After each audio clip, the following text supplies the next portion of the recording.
And people will be rolling in as we're getting going here, but we want to observe your time. We also just wanted to mention that we probably might stay on a little bit after 8 if we have more questions or conversations. But if you need to pop off at 8, no problem. Again, we'll keep recording. So we'll go ahead and get started. My name is my name is Anna Leilani Ka'ahanui, and I am a certified forest therapy guide in the DC metro area. I live in Virginia, and I'm really, really excited about this evening's program. Melanie Choukas-Bradley is not only a dear friend of ours at Capital Nature, but she's a mentor of mine. I call her one of my nature angels. She just as I became certified a few years ago, and she's been so generous with just her advice and even, passing on walks that she has to pass on because she's so busy writing and traveling and teaching and such. So this is just an awesome occasion for us to be able to host her with this release of this new version of her book. So I'm really excited for her to tell you about it. And she, in my eyes, she's a rock star. She's a nature rock star. So be prepared to watch some greatness. Again, I'm Anna with Capital Nature. I'm just going to pass it over to my colleague Stella. Welcome, everyone. Stella Charney, co-founder with Honor of Capital Nature. And I just want to really echo how honored we feel to have Melanie speak. I first heard about Melanie when I read The City of Trees. And some of you may know that that was really the first book about Washington, D.C.'s trees, the species we have, the stories behind them. And Melanie was the one who wrote it many years ago. And since then, she's published, Melanie, I don't know how many books it's been. I think you'll show folks, but a wonderful array of books on DC area nature and ecosystems and rivers and forests and Rock Creek Park. And I think Wild Walking is a wonderful new addition. I love the name. I know some of us love to just say forest bathing, but one of the things that Melanie does so well is she really talks to us and teaches us how we can have forest bathing moments only if we have 5 minutes, let's say, we're in our backyards. One of my favorite kind of little stories or suggestions from Melanie is to find a sit spot or a wild home. And I think that's just a wonderful way to experience nature around us. And Melanie will tell us about so much more, and also about what it means to be a forest therapy guide. So very happy to co-host you and co-greet you, Melanie, and welcome. Thank you both so much. This is a mutual admiration society. I have so much admiration for these two women who started Capital Nature. They started it before the pandemic, having no idea what was coming and having no idea that people would need nature so much and would value connecting with nature more than ever during the pandemic. And they have been there all during this time. They have been offering all kinds of programs and getting the word out about nature programs throughout our area and hosting Zooms. When we couldn't even get together outside for a while, they were hosting Zoom talks. And I'm just so grateful to both of you. What you have done for this city is just so valuable. So thank you from the bottom of my heart. And also, we have a lot of forest bathing guides with us tonight and guides in training.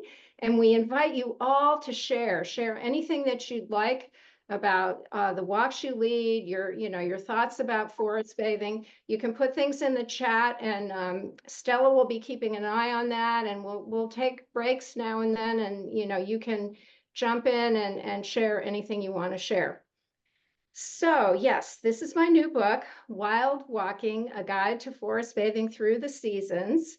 It was originally published as The Joy of Forest Bathing. It's got all new artwork and it's been updated, and it just came out last month. So Anna's going to be advancing the slides, so I'm going to say next, and Anna will go to the next slide. So I wanted to start tonight with this beautiful quote from Rachel Carson. It's from The Sense of Wonder, which I'm sure many of you have read. It's a beautiful essay that has been published as a book. And Rachel Carson wrote, "A child's world is fresh and new and beautiful, full of wonder and excitement. It is our misfortune that for most of us, that clear-eyed vision, that true instinct for what is beautiful and awe-inspiring is dimmed and even lost before we reach adulthood. If I had influence with the good fairy who is supposed to preside over the christening of all children, I should ask that her gift to each child in the world be a sense of wonder so indestructible that it stays with them throughout life. I had a little pop up there. I couldn't, Anna, can you read the last, that it would last throughout life? Okay, I had it pretty much. All right. Now the photographs in this presentation tonight are taken by a number of photographers, including Anna and Stella, and my good friend Susan Austin Roth, who did the photography for my book, A Year in Rock Creek Park. And she's also contributed photographs to City of Trees and other books. She's a wonderful photographer. And that is her little toad during toad breeding season. And the pinkster azalea, which is our wild native azalea that grows in the Potomac Gorge and in Rock Creek Park and other woodlands throughout our area. Next.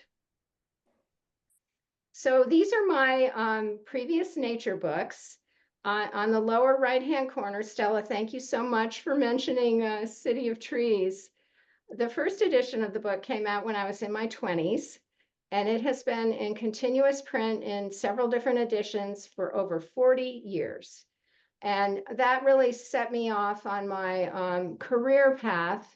I'll talk about that a little bit more later. And then these other books have all followed. A Year in Rock Creek Park, there in the center at the bottom, the two books about Sugarloaf Mountain that are illustrated by my friend Tina Theme Brown. Tina also illustrated Finding Solace at Theodore Roosevelt Island.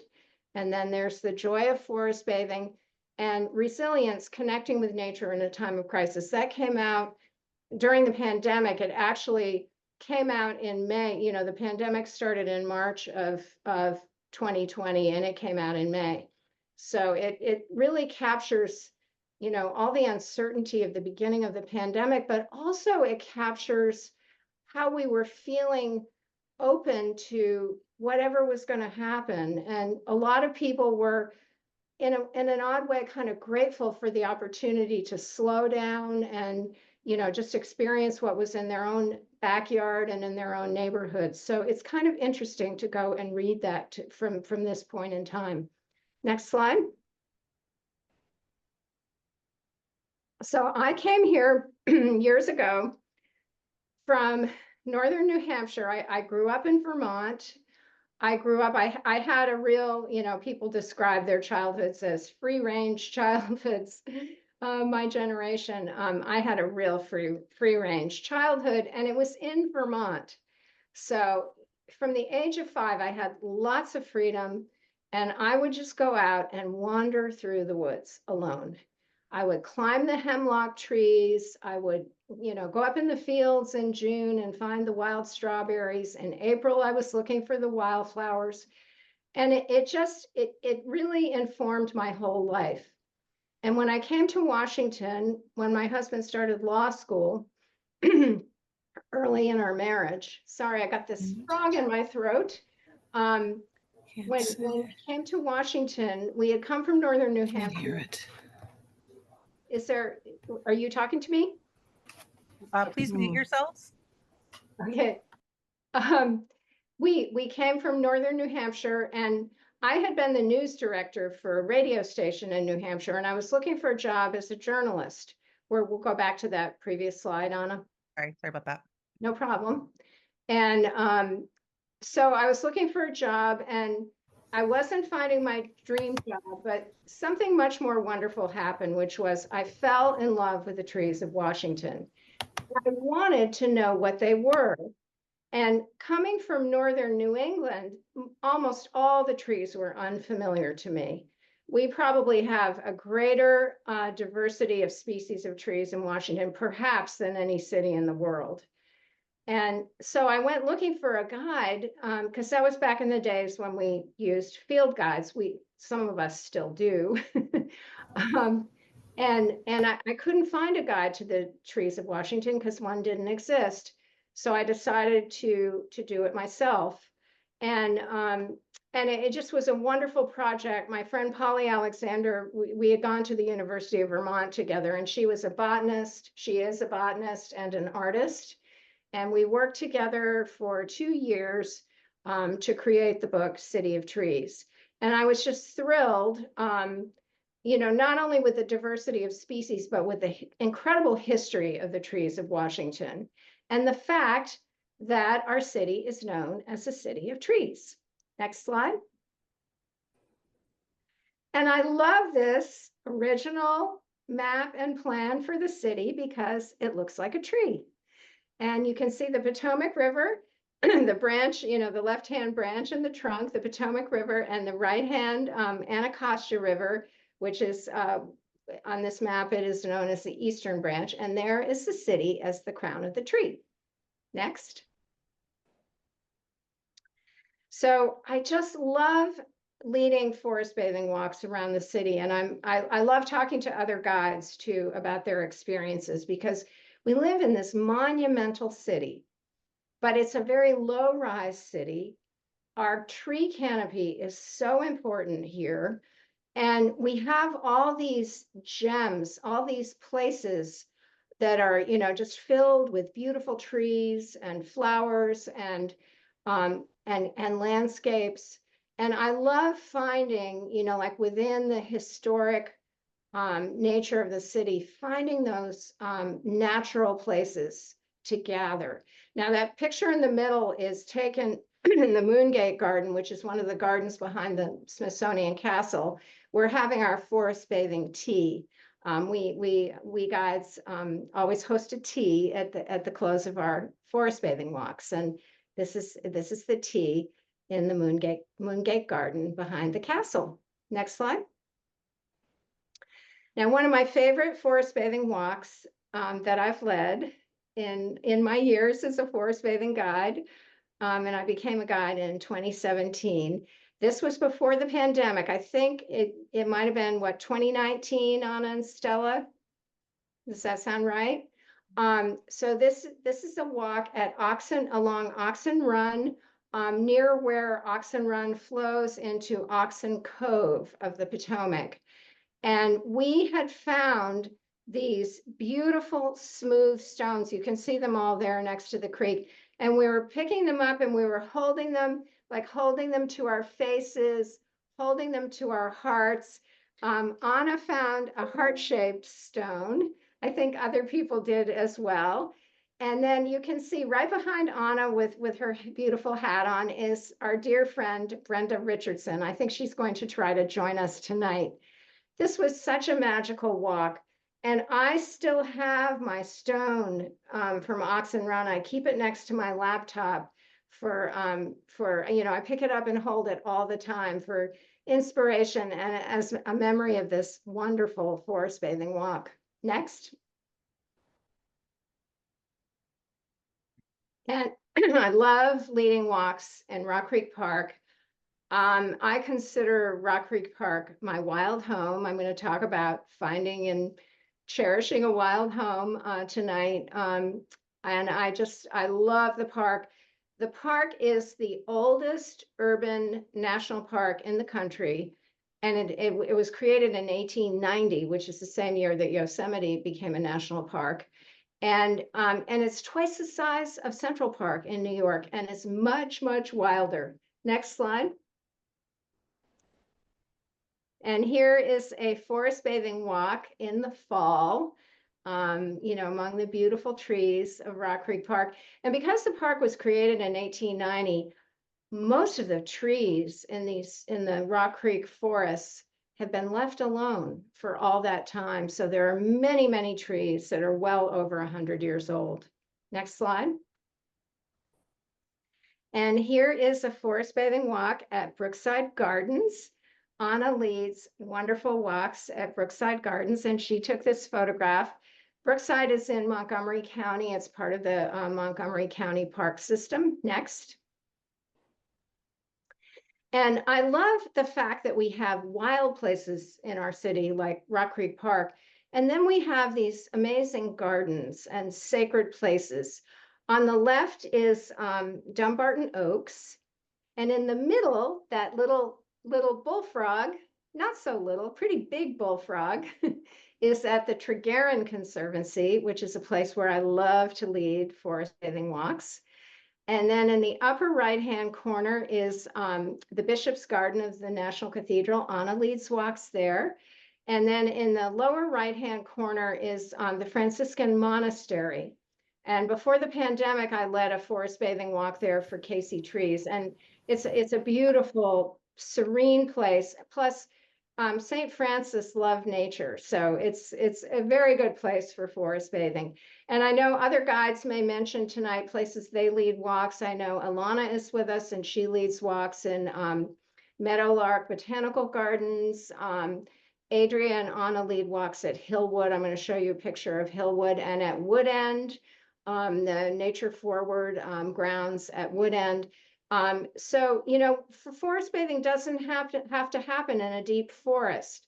And gardens are wonderful places for forest bathing. Anywhere that you can form these sensory connections with nature and, you know, have a open-hearted feeling in a beautiful place. Next slide. And here is Hillwood. This is a Susan Austin Roth photo on the left. And then Anna took this photo on one of her forest bathing walks at Hillwood. And I'm going to talk a little bit in a while about what those folks are doing there. You can see they're cupping their ears. I'm going to talk about that next. And the National Arboretum is a wonderful place for forest bathing, and several of our guides lead walks there. I hope you don't mind, I'm just using first names. We tend to do that in the forest bathing community. We know each other by our first names. I'm pretty sure that Paul and Sage, wonderful forest bathing guides, have a walk at the National Arboretum this Saturday, sponsored by Friends of the National Arboretum. And, you know, and again, you know, you can go on a guided walk with one of our guides, or you can just go and forest bathe on your own. Next. And I love the fact that so many of our places that are really beautiful are also incredibly historic. On the left, these are two of my favorite places in the city. President Lincoln's cottage. And, you know, he spent during his presidency, which was during the Civil War, he and his family spent all their summers at this cottage, and it's a wonderful place to visit for history. And also, there are amazing trees there, including this just incredible Osage orange there in the beginning. It's all propped up. It's just a huge leaning Osage orange tree. And then another favorite place of mine is Cedar Hill, which is the Frederick Douglass home in Anacostia. Douglass was a real nature lover. And I love this quote from Booker T. Washington. he's writing about Cedar Hill and Frederick Douglass at Cedar Hill. The broad grounds, shaded trees, the well-cultivated garden, all told of his love of nature. And, you know, it's really moving to go there because he was born into slavery. He grew up on plantations on the Eastern Shore. One of them had this, you know, legendary orchard, and enslaved children would be, you know, they would be punished for taking an apple out of the orchard. And he spent the last 17 years of his life in his own home on this beautiful hill. It's one of the most beautiful spots in the city, and it's got a view of both rivers. You can see all the way to the Library of Congress, to the National Arboretum, and he loved nature. I have seen among his books, he pressed wildflowers and ferns between the pages of his books, and of course, as an enslaved child, he was not allowed to read, so he had to teach himself to read by his own wiles. So there's so much to discover and learn there at Cedar Hill, and it's a perfect place for forest bathing. And he was something of a forest bather. He loved to sit on the lawn, sit under his trees, and just really soak up the beauty around him. Next slide. And then Sugarloaf Mountain. I hope you've all been out to Sugarloaf Mountain. It's such a gem. It's less than an hour from Washington, and it's a real mountain. This is the summit. It's got a beautiful rocky summit with Table Mountain pines and mountain laurel, and a beautiful view of the countryside of Montgomery County's agricultural reserve. I have led walks there for teenagers when the Poolsville High School ecology program asked me to lead some walks for teenagers. I was a little skeptical of, about whether teenagers would take to forest bathing. And as it turned out, I'm seeing something in the chat from Adrian. My first forest bathing walk was with Melanie at Sugarloaf many years ago. Oh, that's so wonderful, Adria. So the teenagers, I wish you all could have witnessed this, because they got to the top of the mountain. They were chattering away on the way up, and, all the energy of teenage freshmen in high school. But when they got to the top of the mountain, they just threw themselves down on the rocks. They were lying prone and supine. I think a couple of them fell asleep. They just loved being up there and just being away from all of the stress in their lives. And on forest bathing walks, we have, we do these little solo exercises. We call them invitations as guides. And then afterwards, we will often share in a circle what we've experienced. And I thought, oh, these teenagers aren't going to want to do this, but they loved it. They loved it. They all got quiet. They listened to each other, and they shared really wonderful things about how it felt to be on that mountain. Next slide. And, as I've been implying, we have in this area, we have both cultivated beauty and wild beauty. And I think it's just such a pleasing mix of both. And I often say that nature in Washington, and not just in the city, but in the whole DMV, is an embarrassment of riches. Next slide. So what is forest bathing, or Shinrin-yoku? And I use all these terms interchangeably: forest therapy, nature immersion. I know there might be slight nuances, slight differences in the terms. But the term Shinrin-yoku was coined in 1982 by the Forestry Agency in Japan. And, Tokyo is a very, very intense urban environment. People work even longer hours there than we do here in Washington. There's even a Japanese phrase for death by work. And there was real concern, among the forestry agency, and, just general concern about the fact that people were really stressed. So they coined this phrase, Shinrin-yoku, which translates as forest bathing. And they encouraged people to leave the city. They have a great train system in Japan. Go out to the forests, sit by the water, listen to the breeze, listen to the birds, just relax and soak up the beauty and wonder of the forests and the trees.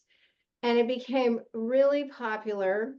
And now there are 65 forests in Japan that are dedicated to forest bathing. Hundreds of thousands of people go there every year. And there are Japanese researchers, I'll talk about this in a few minutes, who have studied the health benefits of spending time in nature forest bathing, and they are considerable. Next slide. So the phrase Shinrin-yoku was first coined in 1982, but it's based in the traditional Japanese reverence for nature. It's kind of like a modern frame for an ancient reverence for nature. And when you're in Japan, you see on the right, you can see, and I was in Japan for 3 weeks in October on a forest bathing trip. You see these Shinto shrines, and that's a little tiny Shinto shrine. Some of them are very grand. And then you will see next to the shrines, trees that have like a rope with tassels around it. And that is a sacred tree. And they hold the trees sacred and the spirit of the tree sacred in Japan. And then one thing well, there's so many things I loved in Japan. One of the things that was very pleasing to me were these signs. The sign on the left is directing you to the healing forest. So you'll be driving down the highway, and instead of seeing like a McDonald's billboard, it'll say, so many miles to the healing forest. Next. So forest bathing, it started in Japan, and there are similar traditions that evolved in other parts of Asia, and it has become really popular all around the world. My previous book, The Joy of Forest Bathing, was translated into Spanish. I think I have the Spanish edition behind me, and also into Finnish. And it's just something that really caught on. It's like yoga. Think about yoga. 50 years ago, how many people had a yoga mat? Tai Chi, meditation. There are these wonderful practices that have come out of Asian cultures that have, just been adopted all over the world. Next slide. So if you want to forest bathe, and I assume you do if you're here with us tonight, the first thing I encourage you to do is to adopt a wild home. I mentioned my wild home is Rock Creek Park. I also kind of consider my backyard my wild home as well. Next slide.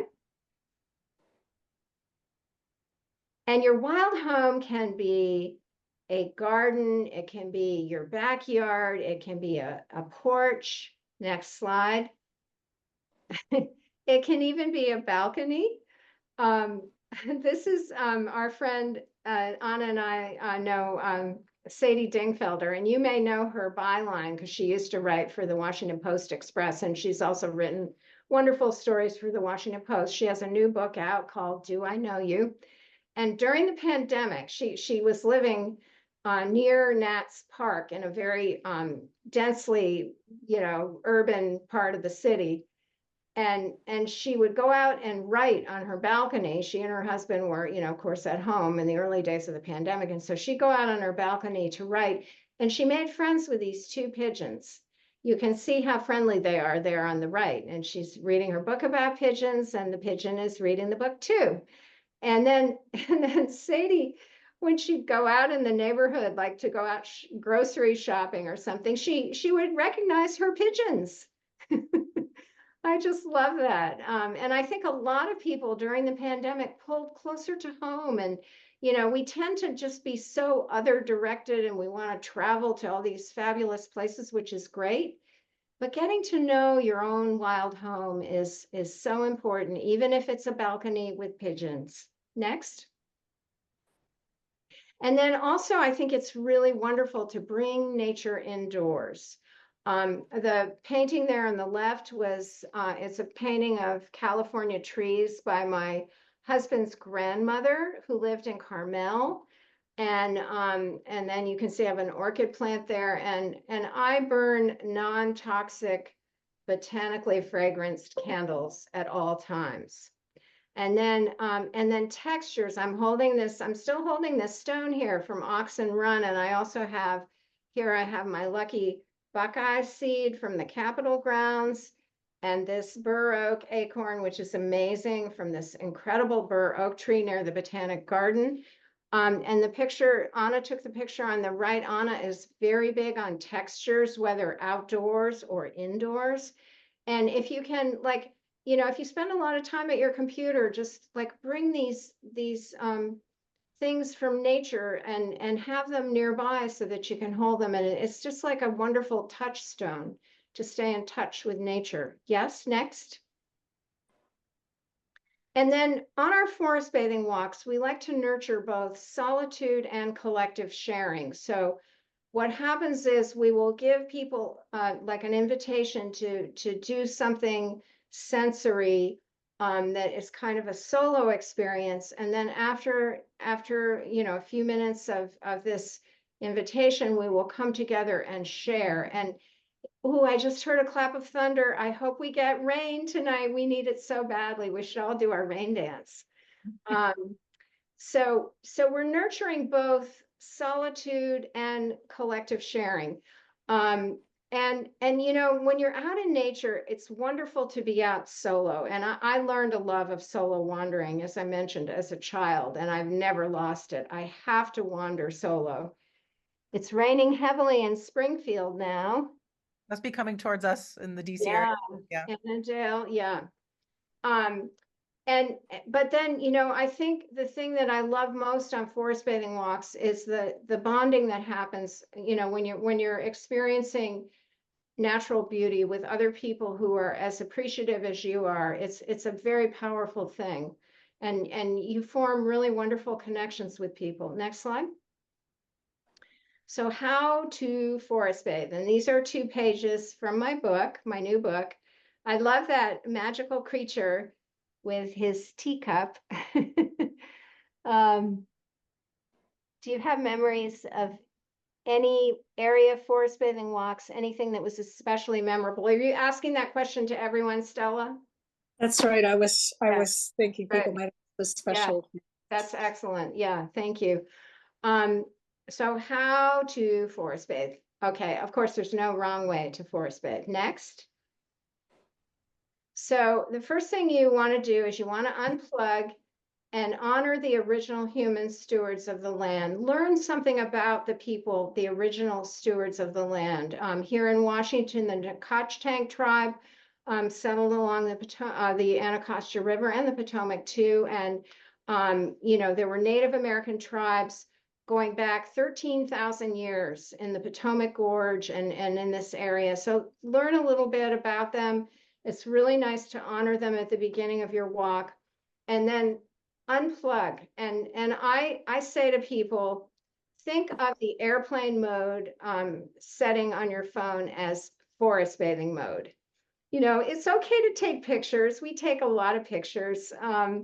But you know, just try to tune out from email and texts and headlines and be fully present. And I guess the best thing would be to just not even have your phone with you, but our phones are, you know, they're kind of part of us, so that's okay. Next slide. And then you want to breathe deeply. You want to breathe deeply and slowly and, you know, really do that abdominal breathing that a lot of us have learned from meditation and yoga, and just begin to engage your senses. And we have, you know, our first invitation that we give to people on our guided forest bathing walks is called the pleasures of presence. You just want to begin to feel fully present. And, you know, this is something that a lot of people strive for in their meditation practices and just in life in general. I find that when you're in nature, you're naturally present because a bird sings up in the tree. The wind comes through. You hear water flowing. All of the sounds of nature just beckon you to be fully present and to let go of your cares. Next slide.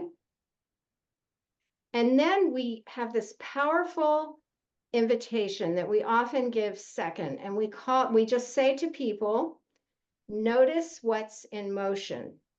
And we will often, you know, this is usually a solo invitation. So we may walk single file through the forest or the garden, wherever we are, or we may fan out in different directions and come back together.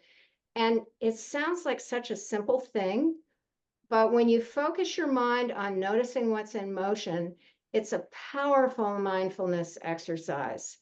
You become enamored of the slightest movement. That spider web will just be barely moving in the breeze. The spider may be barely moving. I am so intrigued by all the different ways the leaves blow. When you look at one tree and there will be like, you know, a lot of movement in one part of the tree, but not in another part. And it's constantly changing. And if you just focus on that, it really helps you to just be fully present and calm.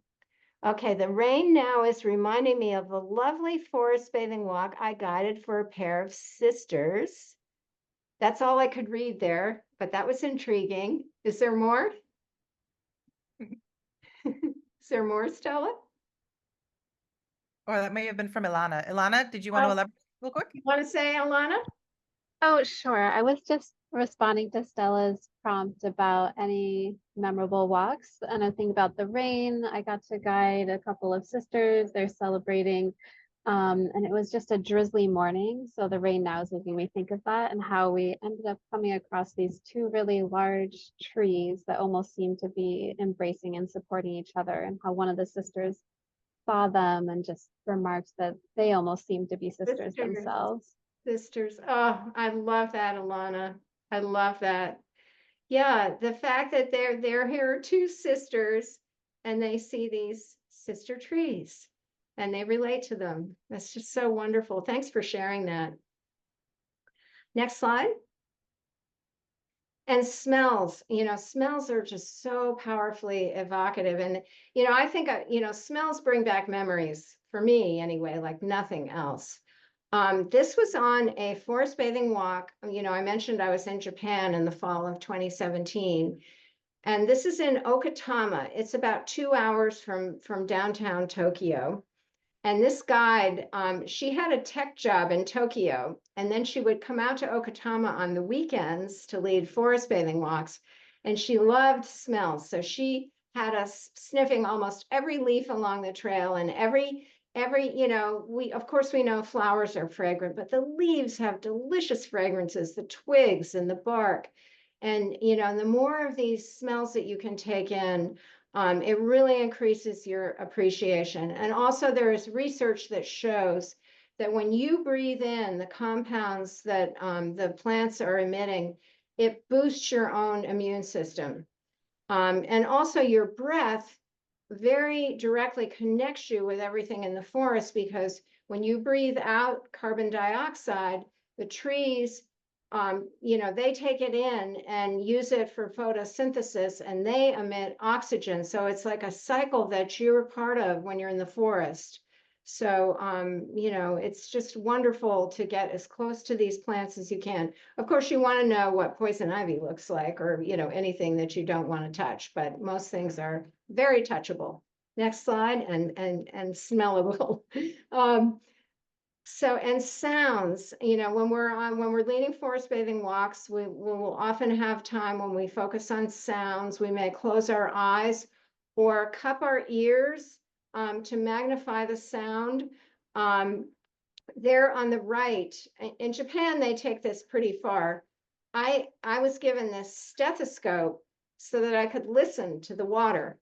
So the stethoscope is in the water, and I'm listening to flowing water, and then they had us listening to still water, and the still water made some sounds too. It was fascinating. Next slide. And then Anna took this picture on a walk that I was leading among the bonsai trees at the National Arboretum. And this is a trick, whether we do this in the front or in the back, we often call it deer ears. But this is a trick that I learned from a guide up in the Japanese Alps. And I really urge you to try it if you've never tried it. You stand with your back to flowing water. And in this case, we just have a fountain behind us. But of course, you can do it with a stream or a river. You close your eyes and you cup your ears in the front. And it's amazing how the sound is magnified. It just kind of fills your whole being. And then you can't believe when you take your hands away, the difference from when you're holding your hands there. I just got back from leading some forest bathing walks in Aspen for as part of a medical conference, and I had a lot of doctors and psychologists and med students on the walk. And we did this above the Roaring Fork River, which it's a great name for it, Roaring Fork, because it really does roar. And they just could not believe it. It was great. Next slide. Melanie, can I share a quick story about this picture really quick? Yes, yes. Oh, yes. Please. So, when I was taking this picture, a man and a woman approached us and said, "What are you doing?" Because they thought we looked kind of weird. And I get excited to show people deer ears. So I showed them how to do it. I took their photo and I had exchanged information with them. And the lady emailed me a week later and she said, "Hey, I'm that person from Deer Ears from the Bonsai Garden. Do you have that picture?" And I said, "Yeah." She said, "It was our first date and it went really well." And so I just thought that was really beautiful because like maybe they're married now because they did deer ears. And I like to tell that story. Oh, Anna, thank you so much for sharing that. And then touch, of course. Touch is so important. This is in Akasawa. which is up in the beginning of the Japanese Alps. And this gentleman is a medical doctor. We touched everything. Oh, I see the time is kind of going by here. I'm going to have to speed up a little bit. Okay. So I think we have some more touch pictures. Okay, go. Yep, here we go. Yeah, this is also in Akasawa. Next slide. And then, to my mind, there's no more powerful nature connection than connecting with a tree. You can see Anna there in the lower right-hand corner. In the upper right-hand corner is Claire Kelly, who some of you probably know. She's a wonderful forest bathing guide who was in the DC area, and now she lives in Tucson. And then on the left is Koriki-san, who's a guide up in the Japanese Alps. I think he is the most joyful person I have ever met. I think you can tell it from this picture. Also, he was so playful. A lot of the guides, some of them were very serious in Japan, but some of them were so playful. He had us walking in this icy cold water. I mean, it was so icy, our ankles, felt like knives were slicing into our ankles. And then we came out of the water and we were stomping in the mud, and I can still picture him just stomping in the mud. He's an amazing person, and he trains guides throughout. He trains Shindin-yoku guides throughout Asia and Europe. Next slide. And then this was my absolute favorite moment in Japan. On the left is Amos Clifford, who founded the Association of Nature and Forest Therapy Guides and Programs, which is the organization that has trained all of us guides here in DC, or most of us. We are lying under a 300-year-old Hinoki cypress tree, and our guide gave us these silver mats, and I thought of it as being like a magic carpet. We're lying there, and it had rained in the morning, and whenever there was a breeze, raindrops would fall from the very top of this really tall Hinoki cypress tree and land on, land in our mouths or on our faces. And we were just mesmerized by this. I was lying there watching raindrops, falling, dozens of, 100 feet up. I could see a little raindrop coming down and landing on my face. It was truly magical. Next slide. And then this is one of the walks I've led in Aspen. Somebody had the brilliant idea. This was an amazing walk up in the Rocky Mountains. We were barefoot for 2 hours. The water was so clean. We were drinking right out of the stream. And then someone had the idea for us to put our legs up the aspen. It's like that legs up the wall in yoga. And it was, you can see we're very happy. Next slide. And then being by water is always wonderful on a forest bathing walk, being next to water, being in the water, whatever the body of water is, seeing the reflections, seeing the living beings in the water. When you slow down, when you really slow down, and slowing down is what forest bathing is all about, slowing down and soaking up the beauty and wonder, and you see so much. Next slide. And then one of my favorite invitations to give to people is imagine you're a child. And then I'll also say, and you're invisible. So you can be totally uninhibited. And it's so much fun to just imagine you're a kid, and you can remember right away what it was like to be a kid out in the, in the backyard or in the woods behind your house, wherever you are. Next slide. And then, just to relax and connect, this was an amazing day in Japan. We were up in northern Japan. We weren't on Hokkaido, but we were up, north of Nagano. And we walked for about 2 miles with these horses. We walked them up into the woods. We set up our hammocks. I'm feeding the horse on the left bamboo. And then our host was making a vegetarian stew that was on an open fire. So that was a very good day. Next slide. And then, I mentioned tea at the close of forest bathing walks, and this is something that happens pretty much all over the world. This was a tea in the Japanese Alps. Koriki was one of the guides that day, the gentleman I showed you who was hugging the tree. On the right is like a handmade leaf cup with pickled root vegetables inside it. And then there were candied chestnuts, and you can see they made everything really beautiful. Anna does this with her teas. She makes everything really beautiful. Our guides up in the Alps made us a tea from a plant that is directly related to our spice bush. It's in the Lindera genus, like our spice bush. And it was so interesting because it was very spicy, but in a different way from our spice bush. And a lot of us make tea from the native spice bush here. And it was so much fun to be up in the Alps in Japan and have them make tea from their spice bush plant. Next slide. And these are different teas. On the left, again, is the tea in the Moongate Garden. And when I serve tea, I usually serve pure maple sap, cold throughout most of the year, hot in the winter, just the sap directly from the sugar maple tree, and walnuts and sugar maple candies. And then we'll share some poetry. And then I always ask people what they plan to take away from this forest bathing experience. What are they going to take back to their daily lives? In the upper right-hand corner is a Brookside Gardens walk that Anna and I were both on. And in the lower right-hand corner is a group of children in Oxen Run. Anna, do you want to talk about that at all?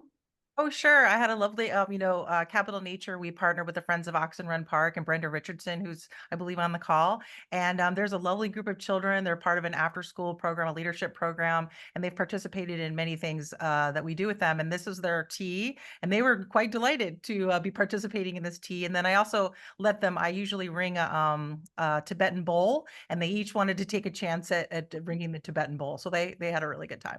Oh, that's so wonderful, Anna. And hi, Brenda, if you're with us. Next slide. And then in Japan, they have incredible infrastructure for, I mentioned they have 65 forests dedicated to forest bathing. These are yoga platforms in Okatama. We went on a walk with the woman I showed you who was smelling the leaves and doing the deer ears. And we were with her for about 2 hours and kind of climbing up, and they had like a handicapped, it was like a tramway so that you could lift your wheelchair up the hillside and get up to this flat trail.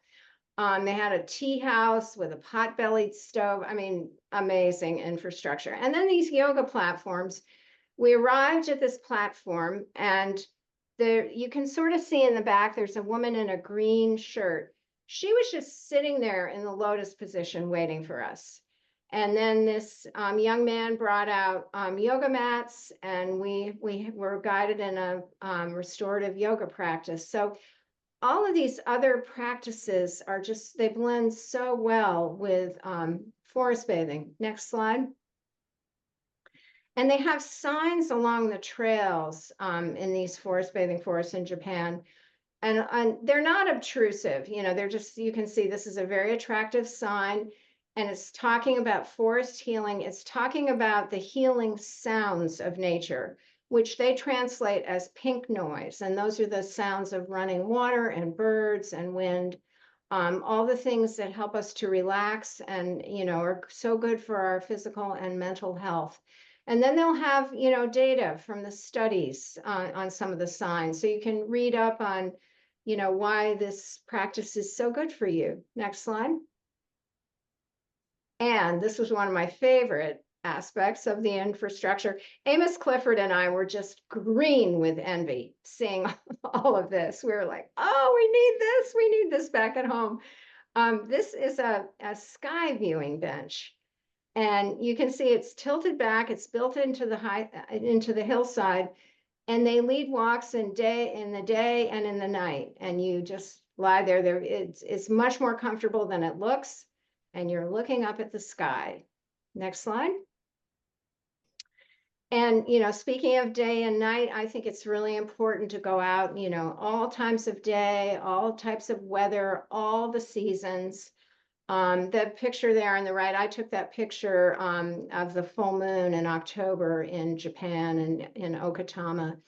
Next slide. And then I love this quote from Thoreau. It is worth the while to walk in wet weather. The earth and leaves are strewn with pearls. And they're probably pretty strewn with pearls right now because the storm came through here too. Next slide. And forest bathing it's an evidence-based practice. I'm just going to talk a little bit about the medical research. Next slide. So in Japan, the two leading researchers of the health benefits of forest bathing are Dr. Miyazaki and Dr. Lee. Dr. Miyazaki at Chiba University, Dr. Lee at Nippon University. And if anyone has today's Washington Post, there's a wonderful column by Lena Wen about forest bathing. It's on the opinions page of the Post. It's also available electronically. And she interviewed Dr. Lee, and she talks all about forest bathing and his research. And then she also interviewed me, which was a great honor for me. Anyway, next slide, Anna.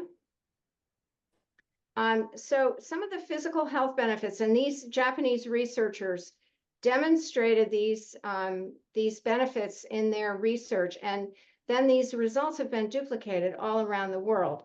Lower blood pressure, slower pulse rate, increased heart rate variability, which is a good thing, lower cortisol levels. High levels of cortisol can indicate stress, and a boost to your immune system. And this is one of the most exciting things that Dr. Lee has studied. Plants give off these compounds called phytoncides. I mentioned them earlier. I think I did, yeah. And the phytoncides help plants, they protect plants from pathogens, all kinds of pathogens. And what Dr. Lee has found is that when we inhale them, when they're in the air, and especially in conifer forests, it gives our immune systems a boost and increases the NK cells. I think the Dr. Lena Wen's column today talks about this. And then quicker recovery from illness and surgery. And there's even a study that was done in Pennsylvania that showed if people could just see trees outside their windows, they recovered more quickly and needed less pain medication. Next slide. So when we were in Japan, we participated in this research. We went around to different forest therapy bases, and what they do is they check your vitals before and after every walk. So we are there. That's our little group of forest bathing guides. That's Amos is the good guy in the black hat in the middle. And we had our blood pressure checked, our pulse. Michael Stusser and Jamie Trost in the back you can see they've got something under their tongues. They tested our salivary amylase. That's an enzyme that can indicate if you're under stress. And then they gave us these little booklets that we wore around our necks, and we took them throughout the country and recorded all the data. And my blood pressure went down on every walk. And the longer I was in Japan, the lower it went. Okay, next slide. And then the mental health benefits are just as great as the physical. And these have been studied as extensively. For those of us who've spent a lot of time in nature, and we know that it elevates our mood, is kind of like duh. But it's really important to have this research, for people who might not prioritize spending time in nature. If they know that all these benefits are there for them, if they do, it can really help them to be motivated. Elevated mood is, really important, especially today with all the stress that we're under. Improved focus. Lots of studies have shown improved focus with time spent in nature, and a decrease in ruminative thinking. This one I can really relate to. Ruminative thinking is like a negative thought pattern where you just keep turning something over in your mind and you're not really getting anywhere. You're not solving the problem, and it can become, very negative. When I start to do that, I head straight for Rock Creek Park. And within about 20 minutes, I let go of that negative spiral thinking. And, either I let go of the problem or I come up with a solution. It's almost magical how that works. And it's really important because ruminative thinking can lead to anxiety and depression. Relaxation, obviously, and better sleep. I talked with a researcher at the University of Vermont last week. He's doing this amazing study of college freshmen using an electronic mood ring. I don't know if any of you have heard of these Aura rings. And there's a group that's exercising, there's a group that's having talk therapy, and a group that's spending time in nature. And they're, finding out about how they're coping with stress in these different groups, and how they're sleeping. And the nature group is doing better than the other two groups. And he's been working on this study for quite a while. It's really fascinating. And then a boost in imagination and creativity. And when you're with children, when they're out in nature, their imaginations are on fire. And ours can be too. Next.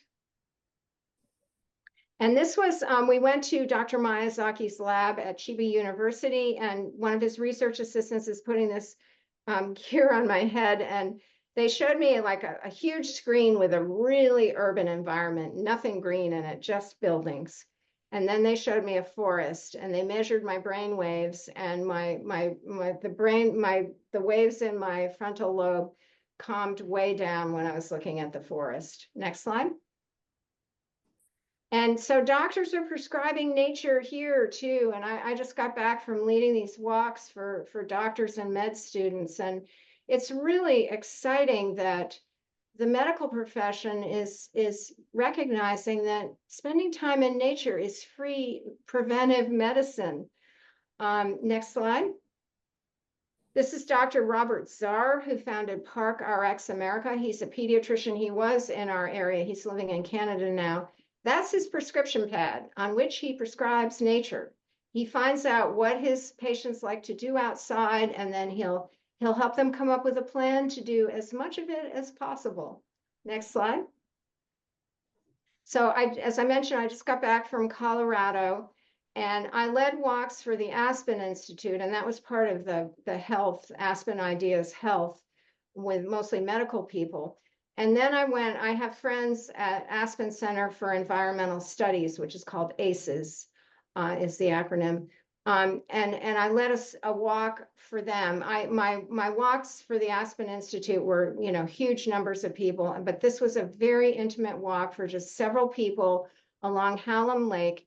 And I met this woman, Megan, and I found out that she did sound healing. So I invited her to do that as part of this forest bathing walk. And you can see her there with her bowls. It was magical.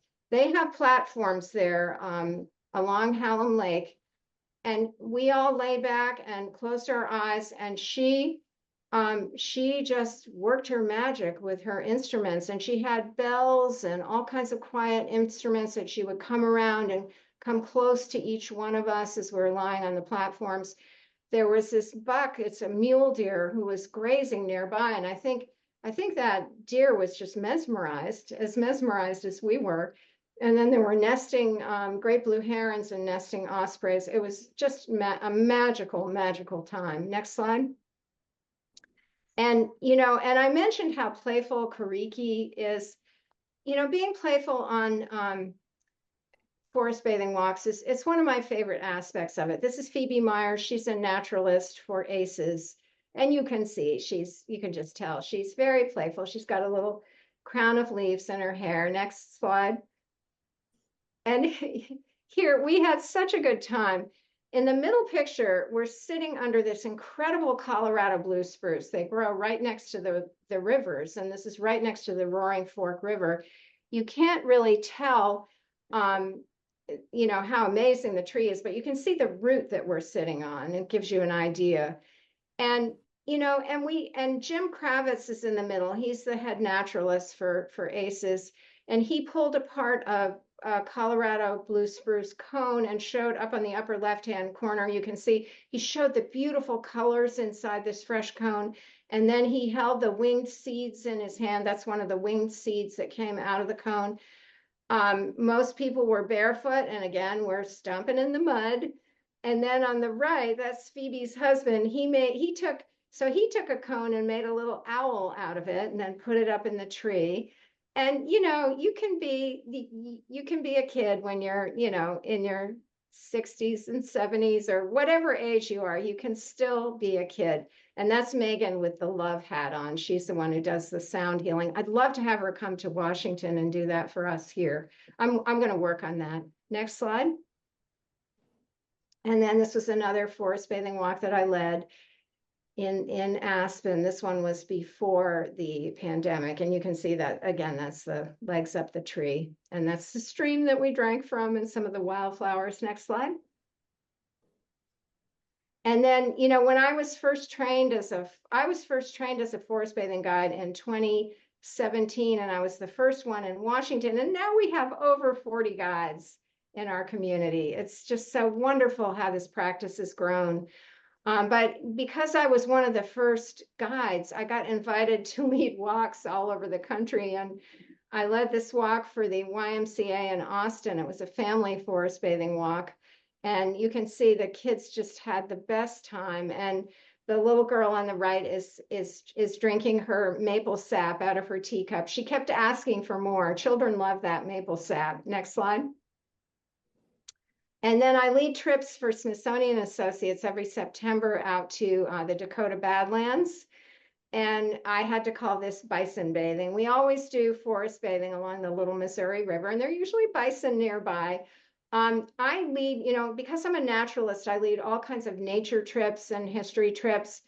But on every walk now, I weave some forest bathing into the walk. I will take time for us to be quiet and you know, just really soak up the awesomeness of the moment and share some poetry. And you know, I do that on every walk. Next slide. And summer, and you know, I got to wrap this up, huh, Anna and Stella? If it wouldn't be too stressful for you. Yeah. We love everything you do, but maybe, yeah. Yeah, okay. So let's just go quickly. We can stop here. Well, let's go to our last slide. I'll just say that, you know, summer, we've had some brutal heat this week, and you know, we've had a lot of brutal heat this summer. But I think that summer may be the time when forest bathing feels most natural, because what do you want to do when it's hot? You want to slow down. You want to be under the trees. You want to be near the water. And so you're already primed for forest bathing. And we have the most beautiful places to forest bathe throughout our area. As I said before, it's an embarrassment of riches. So Anna, I won't talk, but let's just slowly go through the slides, and we'll come to our last slide. And you know what, Melanie, we need to just host you to do a talk on the Potomac Gorge. Oh, So yes, I would I love think to do that. just because you have so much to talk about that, I think that would be a fabulous. And I think a lot of people on this call would join that. I So, would love to do that. because I know there's so much to talk about. Please just pause here for a sec. Mary Oliver, we were going to share some poems, but I would rather, if we have a few more moments, I would just rather hear from everybody else. But this is something in one of Mary Oliver's poems. She's written so many beautiful nature poems. Instructions for living a life. Pay attention, be astonished, tell about it. Next slide. And I'm going to recommend some poems. We're not going to take time to read them, but I'm going to recommend two, and then I think Anna is going to recommend one. There are so many wonderful Mary Oliver poems. Two of my favorites are When I Am Among the Trees and The Summer Day. And then Anna, what was the poem that you like to share on forest bathing walks? Yes, I typically read a poem called The Beauty of a Tree by Gabby Mack. And when we send out the link to the recording, we'll be sending some resources as well, and I'll include that poem in there. Okay, that's great. Can you include the Mary Oliver poems too? Absolutely. That would be awesome. Thank you so much. Next slide. And then forest bathing through the seasons. Again, these are 2 pages from the new book, Wild Walking. Next slide. Yeah. These are Susan's beautiful pictures of Rock Creek Park through the seasons. And I love this picture that Anna took. Look, you know, summer is a great time for forest bathing, but forest bathing any time of year. And this is at Wood End, where Anna and Adria both lead wonderful forest bathing walks through the seasons. This Last, this was a challenge for me because being from Hawaii, I don't like being cold and I don't like being hot. And this day it was below freezing. Everybody showed up and we just brought extra blankets and had extra warm liquids to drink, and we had a fabulous time. that is so great. And you know what I find is those are often the most memorable walks. You know, when you have to deal with some kind of weather that's challenging, then you all experience it together and you remember it forever. It's really cool. Next slide. Oops, Last slide, I think. Yep. Last. Oh, no, not quite. Here's our last slide. One of Anna's beautiful pictures. I just want to thank Anna and Stella and our growing guide community and everybody who's with us tonight. I think it's wonderful we had the rain coming through, which we need so much. And this is a story, Anna, I hope you will include this in the packet as well, about one of your forest bathing walks in Oxen Run that John Kelly from the Washington Post came on the walk and wrote this wonderful piece in the Washington Post. It was great. Yeah, it was such a wonderful. It was with the gentleman from Ward 8 Woods, which is a group of men that they're cleaning up the forests and pulling the trash and pulling the invasives, and they got to go forest bathing, and it was a very cool experience for them. That is so cool. So in this place that they've been really working to bring back, then they could just go and be with you and fully enjoy it. I can share that the gentleman in this photo, he was so used to pulling trash out of the river and the run that when we did deer ears, he was so emotional that he dropped to his knees, Wow. just because the sound, he just couldn't believe the sound of the water that he was hearing and how beautiful it was. So it was a very touching and moving moment to see that sort of, switch in sort of an experience of nature. So yeah, it was definitely a memorable walk for me. Oh, how wonderful, Anna. So I'm going to stop sharing so that we can see people and hear from folks, because I would Great. love to hear from folks. Great. Okay, everybody. So those of you that are here, thank you so much for being here, for staying and listening to Melanie's wonderful talk. If there's any questions that we have for Melanie, let's take this opportunity to do it. Or if you're a guide in the area and want to share walks that you're doing or ways to reach you, please put that in the chat and we can share the chat with people. I will put a couple links while we're asking questions. I'll putting some links in the chat to Capital Nature now has a calendar on our website where we are gathering, people are submitting, local guides are submitting their walks. And so if you want to go to the capitalnature.org/forest bathing, then you can see all the different walks coming up and just try out the different leaders of the walks, because we all kind of have different flavors. We all have the same background in training, but we all deliver differently. So I highly recommend checking out the other guides. Do you have any questions? Feel free to raise your hand or just unmute yourself for Melanie. Anything? Are there any sorts of burning questions that you have for Melanie now that she's spoken about her experience?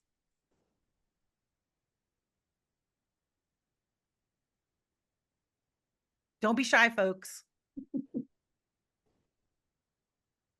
Getting some thank yous in there. Yeah. And we highly recommend you getting her book. And that's available at your local bookstore, such as Politics and Prose, but also on Amazon. Thank you, Anna.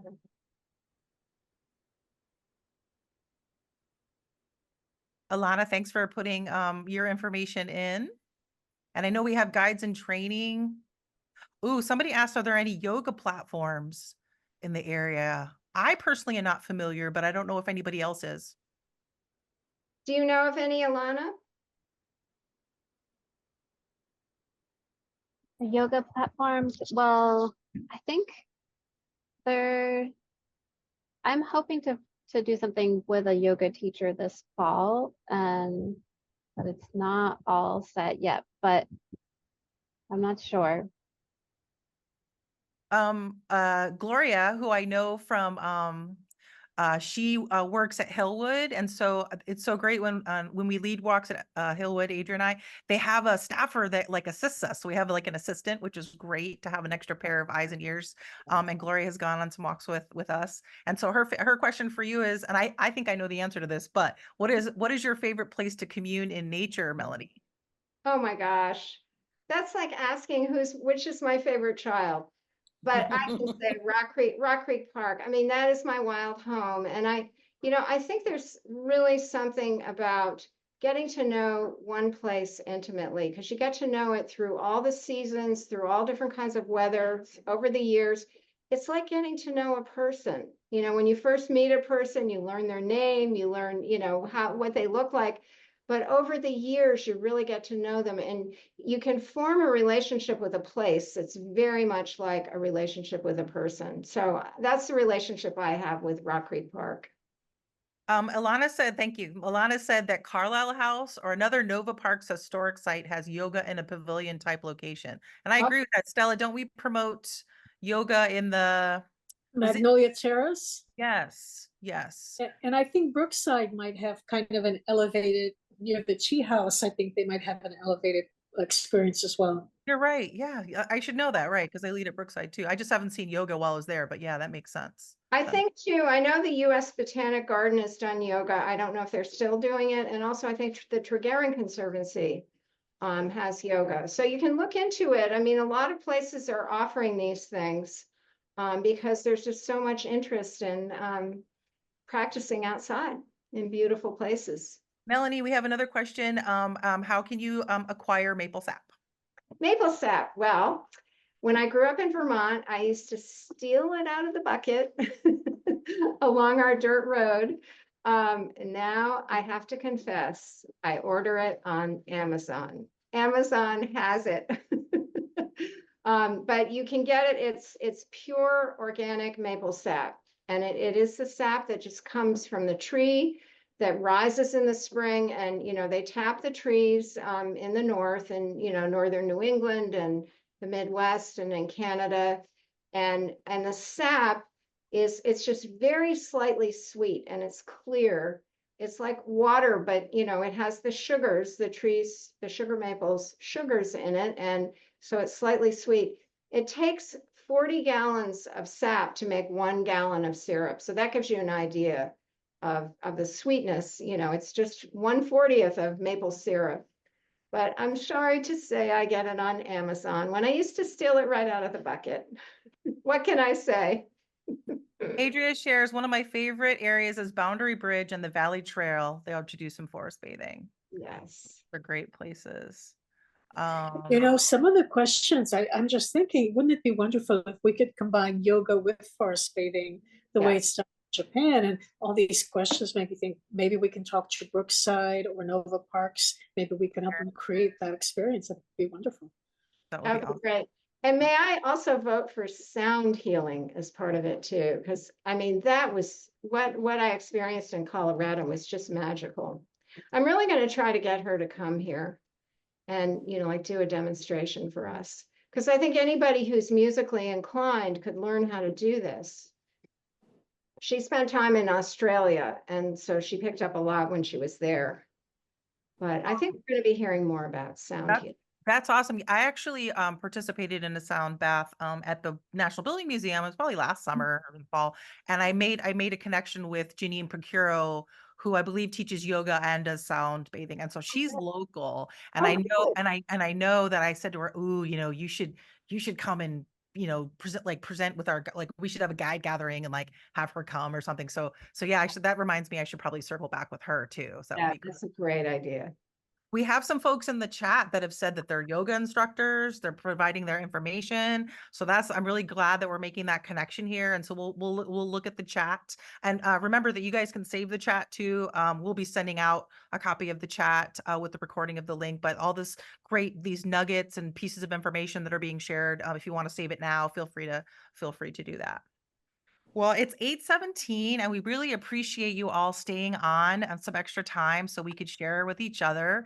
Melanie, this was amazing. I've heard you speak a gazillion times, and I'm always loving it every time. I'm always like scratching down notes, stuff that, you've probably said. I do just want to say that I do have my own copy of Wild Walking here right next to me, signed by you. So I'm very excited. So I highly recommend that everyone go get one of these. It's so cute. But yeah, any parting words, Melanie, for us before we move on for the evening? I just want to thank you and Stella so much for bringing all these nature lovers together. You know, when I first moved here, I felt like the lone bud watcher. You know, I was like the only one looking at the tree buds. And now we have a community of people who love nature, who study nature, who appreciate nature in all different ways. And it's a side of Washington, D.C. that I wish was better known to the world, because we have the most amazing nature community here, and you guys are the hub of it. You've brought so many people together. So thank you, thank you, thank you very, very much. Thanks so Thank you, much. Thank you, Melanie, and thank you, everyone. Please Well, stay in touch. yes, definitely. Capitalnature.org is our website. So feel free to pop over there if you want to get our monthly newsletters and also see that schedule we have. If you look under projects, it says forest bathing. And then at the bottom of the page is a growing list of walks. So if you want to try out the different walks, it says the name of the guide followed by where it's located. And then when you click on it, you can see the registration link.